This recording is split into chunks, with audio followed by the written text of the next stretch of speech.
I've traveled to Europe dozens of times, and these are the most common packing mistakes that leave travelers unprepared and unable to enjoy their trip to the fullest. I've made all of these mistakes myself, including a few of them on a recent trip to Malta and Portugal.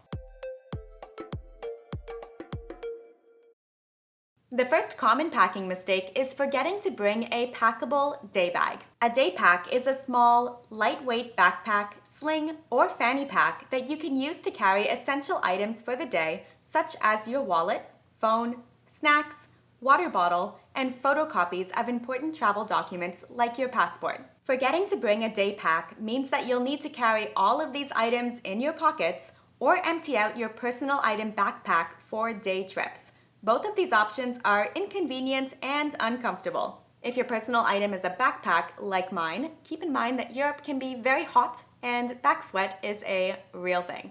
I like to use a travel sling or fanny pack since it keeps my belongings safe and secure against my body. But a simple, inexpensive, lightweight backpack from Walmart or a local dollar store that you wear on the front of your body is going to be perfect for theft prevention and convenience. A major packing mistake that can seriously impact your experience in Europe would be not taking a moment to check the up-to-date weather forecast the night before your trip. I made this mistake on a recent trip to Malta.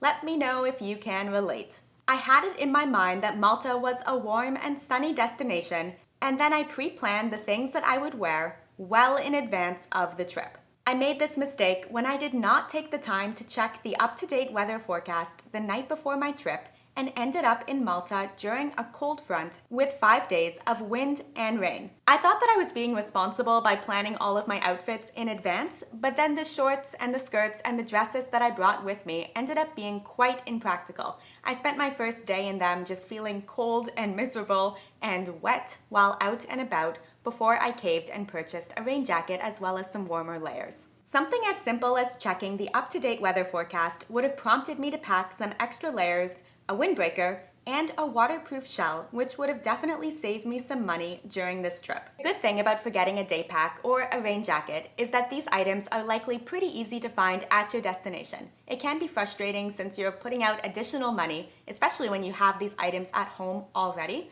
but it's often going to be worth it. You've spent a lot of time and money to make this trip happen, and if you're not going to enjoy it because you are cold and wet, it's really going to take away from the experience. There are also certain things that you will want to research about the specific countries that you will be visiting, and this is going to impact what you decide to bring with you. A common packing mistake when planning a trip to Europe is assuming that all European countries are similar when there are so many nuances to take into consideration, and honestly, any assumption is going to get you into trouble. For example, on my recent trip to Malta, I wanted to save some space by packing my tiny Europe 2-prong Type-C plug adapter instead of bringing my bulkier universal adapter. And while this Type-C adapter is what I need for many European countries, when it comes to Malta, they actually use a Type G? They actually use a Type G adapter that has 3 prongs, so the adapter I brought with me was useless. I have a checklist in the description that you can use for free that's going to have things that you should look up about your destination before you go.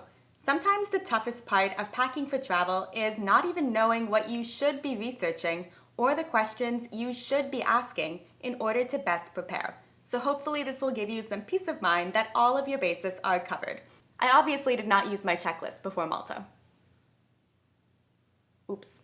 An easy mistake to make is packing clothing that you think you need, as opposed to being realistic and taking your own style and preferences into consideration. Perhaps you have heard that Europeans dress up on the day-to-day more than Americans do. But if you are not a dress person, or a tie person, or a heels person, you aren't suddenly going to become one when you travel. Be sure to pack the clothing that you like, that you have worn before, and that you know you will be comfortable in on a long day trip.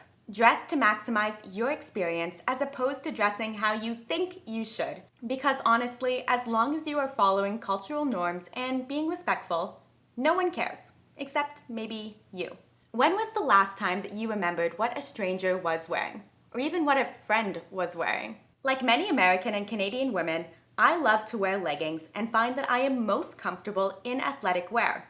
But then the internet tells me that it's not common for European women to wear leggings or athletic wear, while they are out and about. Keep in mind that those women also do not have jam-packed itineraries hopping from site to site, and they also do not care if you wear leggings. It's fun to dress nicely and to feel good, but keep in mind that the new pair of shoes that's giving you blisters and takes you away from the present moment, or the fact that you end up with a bad sunburn because you didn't want to wear a cap with your outfit, those are the things that are going to take away from your travel experience. A packing rule that I live by is that I only need as many outfits or as many pairs of underwear as days that I do not have access to laundry. You will likely have access to a washing machine during your trip. Maybe not a dryer if you are in Europe, but definitely a washing machine. You do not need a new set of clothing for each day that you will be away. A strategy that I like to use to avoid overpacking is to lay everything out several days or even a week before my trip, and then to slowly remove things before finally packing them into my suitcase the day before travel, after checking the weather forecast, of course. There are so many uncertainties with travel that I tend to get anxious about upcoming trips.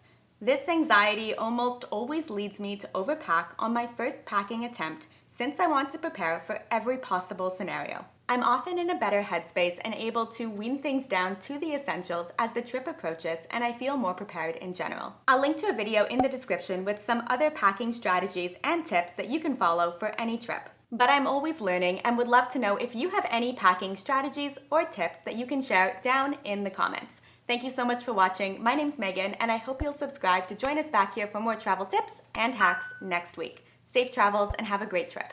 Bye.